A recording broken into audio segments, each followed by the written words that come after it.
आज हम immune system के बारे में बात करेंगे। जब भी हम किसी संक्रमणकारी इन्फेक्टिव एटमॉस्फेयर में एक्सपोज होते हैं या पदार्थों से हमारा एक्सपोजर होता है, तो हमारी जो स्किन है, त्वचा है, वो फर्स्ट लाइन ऑफ डिफेंस की तरह कार्य करती है। यहाँ यह बात समझना महत्वपूर्ण है कि ये जो इन्फेक्टिव एजेंट्स हैं, वो किसी भी तरह के हों, त्वचा उनसे हमारा बचाव करती है। तो इस वजह से हम कह सकते हैं कि त्वचा हमें नॉन स्पेसिफिक प्रकार से इम्यूनिटी प्रदान करती है। दूसरे भी हमारे शरीर में दूसरे माध्यम से भी, अन्य माध्यमों से भी हमारे शरीर को नॉन स्पेसिफिक इम्यूनिटी प्रदान की जाती है। उदाहरण स्वरूप म्यूकस मेम्ब्रेन, फैगोसाइटोसिस, हमारे स्टमक के acid, interferon, lysozyme, fever, inflammation, ये सारे तरीके हमें नॉन स्पेसिफिक प्रकार से रक्षा करते हैं।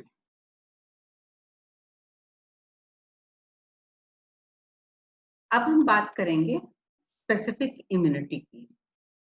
स्पेसिफिक इम्यूनिटी हमें एंटीबॉडीज और कुछ और अन्य कंपोनेंट्स की मदद से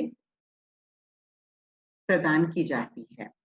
स्पेसिफिक इम्यूनिटी के अंतर्गत हम निम्न टर्मिनोलॉजीज का अध्ययन करेंगे: antigen, hapten, antibody, immunoglobulin, B cell, T cell, humoral एवं cell mediated immunity, complement system और कुछ और अन्य।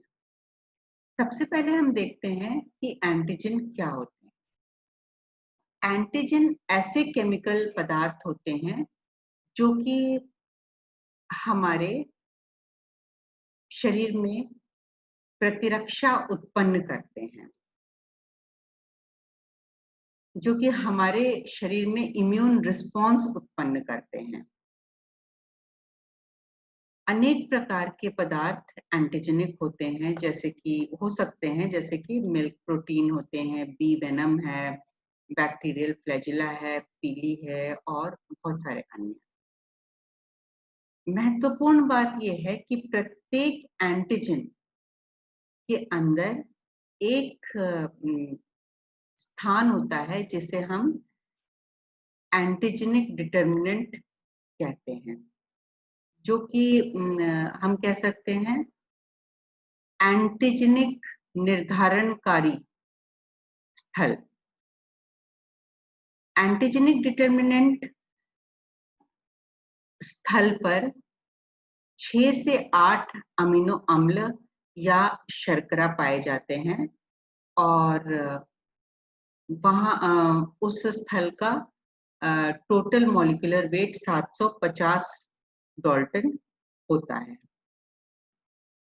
किसी एक एंटीजन के अंदर 2 या अधिक एंटीजेनिक डिटर्मिनेंट स्थल पाए जा सकते हैं। प्रोटीन पदार्थ सबसे बेस्ट एंटीजन होते हैं, क्योंकि उनके अंदर एमिनो अम्ल पाए जाते हैं, तो इस वजह से अनेक प्रकार की वैरायटी की संभावना बन जाती है। और पॉलीसेकेराइड एवं न्यूक्लिक अम्ल स्ट्रॉन्ग एंटीजन नहीं होते हैं, क्योंकि इनमें रासायनिक विविधता नहीं होती है।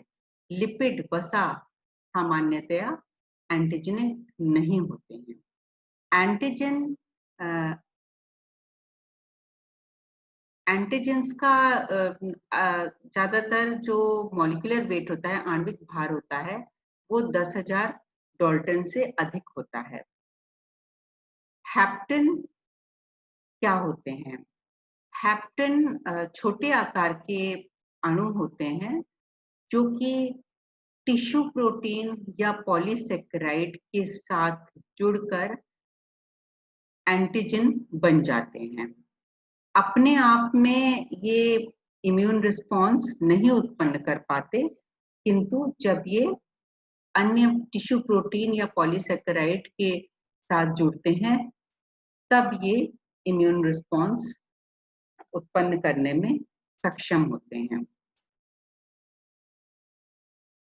तो ये जो छोटा मॉलिक्यूल होता है उसे ही हम हेप्टेन कहते हैं, और वो ही मुख्य फंक्शनल यूनिट होता है एंटीजन का। उदाहरण है हेप्टेन का, बहुत ही फेमस एग्जाम्पल है, कॉमन एग्जाम्पल है पेनिसिलिन का डेरिवेटिव, जो कि प्रोटीन के साथ जुड़कर एंटीजन बन जाता है और एलर्जी उत्पन्न करता है। अब ये तो थी एंटीजन के बारे में बातें, जो कि हमारे शरीर में प्रतिरक्षा उत्पन्न करते हैं, एंटीबॉडीज को प्रोड्यूस करते हैं, इम्यून रिस्पॉन्स उत्पन्न करते हैं एंटीबॉडी प्रोडक्शन द्वारा। अब हम दूसरे इसी स्पेसिफिक इम्यूनिटी के दूसरे पार्ट पर आ जाते हैं, एंटीबॉडी। एंटीबॉडी क्या होते हैं? एंटीबॉडी ग्लोबुलिन प्रोटीन्स होते हैं जो कि एंटीजन के साथ रिएक्ट करते हैं, उन्हीं एंटीजन के साथ रिएक्ट करते हैं जिनकी वजह से उनका प्रोडक्शन हुआ है। तो एंटीबॉडीज लगभग कुल ब्लड प्लाज्मा के अंतर्गत कुल ब्लड प्लाज्मा के प्रोटीन का 20% हिस्सा बनाते हैं, और एंटीबॉडीज गामा ग्लोबुलिन प्रकार के प्रोटीन होते हैं।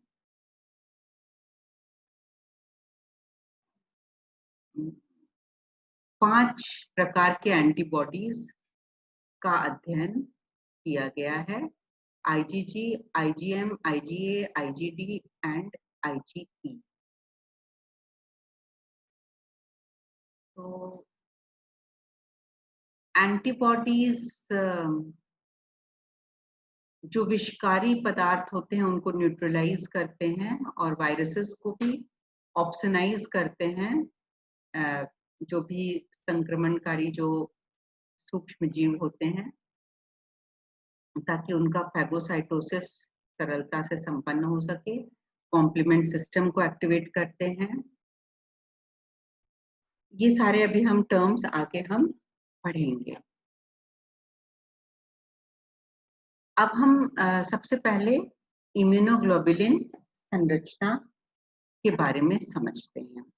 इम्यूनोग्लोबुलिन संरचना, इम्यूनोग्लोबुलिन बेसिकली ग्लाइकोप्रोटीन है, मतलब कि प्रोटीन और शर्करा भाग इसके अंदर पाया जाता है, और इसमें लाइट और हेवी पॉलीपेप्टाइड श्रृंखलाएं पाई जाती हैं।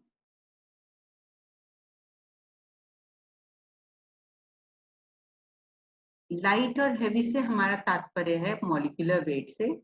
लाइट जो श्रृंखलाएं होंगी उनका मॉलिक्यूलर वेट लगभग, आणविक भार लगभग 25,000 होता है, और हेवी जो श्रृंखलाएं होती हैं उनका मॉलिक्यूलर वेट लगभग 50,000 से 70,000 होता है। जो सिंपलेस्ट एंटीबॉडी मॉलिक्यूल होते हैं उनका जो शेप होता है वो वाई शेप होता है, और उनके अंदर 4 पॉलीपेप्टाइड श्रृंखलाएं पाई जाती हैं, 2 हेवी चेन और 2 लाइट चेन।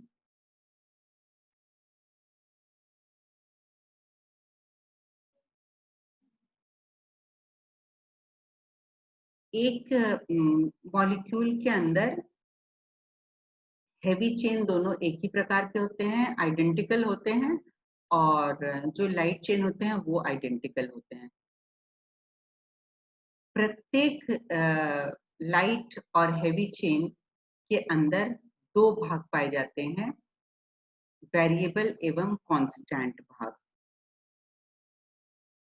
अब हम ये जैसे चित्र अगर देखते हैं तो हम देख सकते हैं कि ये इम्यूनोग्लोबुलिन का चित्र है और इसमें ये 4 श्रृंखलाएं हैं पॉलीपेप्टाइड की, 4 श्रृंखलाएं हैं, 2 ये हेवी श्रृंखलाएं हैं और 2 ये छोटी लाइट चेन श्रृंखलाएं हैं।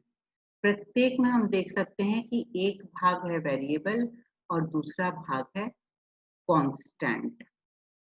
इसी प्रकार से हम देखेंगे कि लाइट चेन में भी एक भाग जो है वो वेरिएबल है और अंदर वाला जो भाग है वो कांस्टेंट भाग है।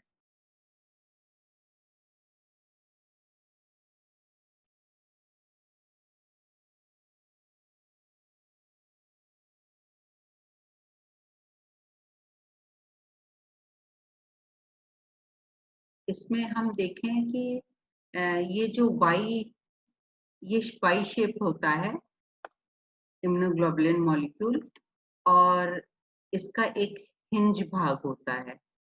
हम देख सकते हैं कि ये हिंज भाग है और ये जो इम्यूनोग्लोबुलिन मॉलिक्यूल है, इसके ये हेवी और लाइट चेन आपस में डाइसल्फाइड ब्रिज द्वारा जुड़े हुए होते हैं। और जो इसका जो वाई का जो अग्र भाग होता है वो एफएबी फ्रेगमेंट कहलाता है और पश्च भाग होता है वो एफसी फ्रेगमेंट कहलाता है।